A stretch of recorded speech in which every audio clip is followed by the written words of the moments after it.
Hey, what's up, everybody? True Boxing here. Thank you for coming back to get hit with the truth. So today doing the 2023 top 10s, as we are going to look at my number 7 heavyweight in the world right now, the former WBO heavyweight champion, Joseph Parker. Before we get into that, if you could smash the like button, leave a comment, or subscribe to the channel, I really do appreciate any and all support that I can get as I continue to build my channel here. So Parker entered the year right at number 10. He was coming off of 2022, where he got knocked out for the first time in his career. He suffered his third pro defeat. You know, he had lost to Anthony Joshua by a convincing but, you know, kind of underwhelming decision back in 2018 when they attempted to unify belts.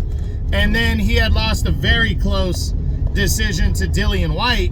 I think it was in 2019. In an all-out war right there, that was the second defeat. So when he fought Joe Joyce in 2022 and just got broken down and knocked out, everybody was kind of surprised, and everybody was talking about Joe Joyce being the next big thing. But it was a tough loss for Joseph Parker, and one he wasn't used to. But instead of letting it get him down, he came back and fought 4 times in 2023. Starting with a decision win over a guy named Massey.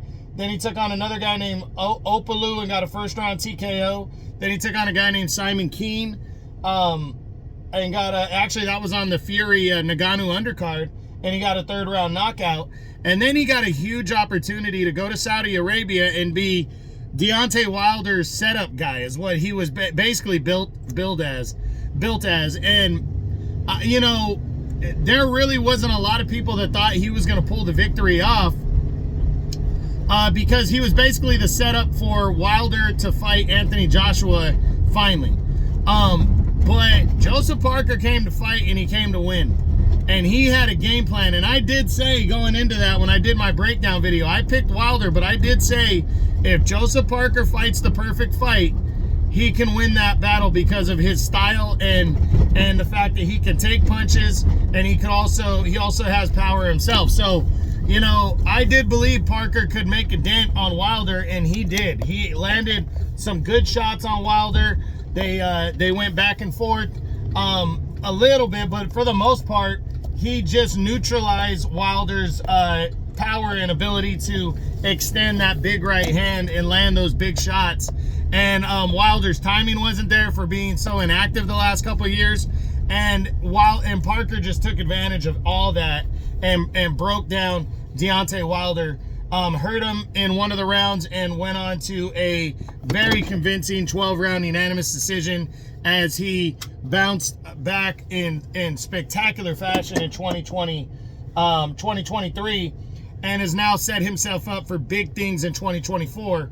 He's 32 years old, 34-3 with 23 knockouts, and he's already got a huge opportunity on the Joshua Nagano undercard in March. Parker has signed on to fight Jang from China in a big-time fight for the WBO interim title. Huge matchup right here. They have the Joe Joyce common opponent, where Jang knocked out Joyce twice last year.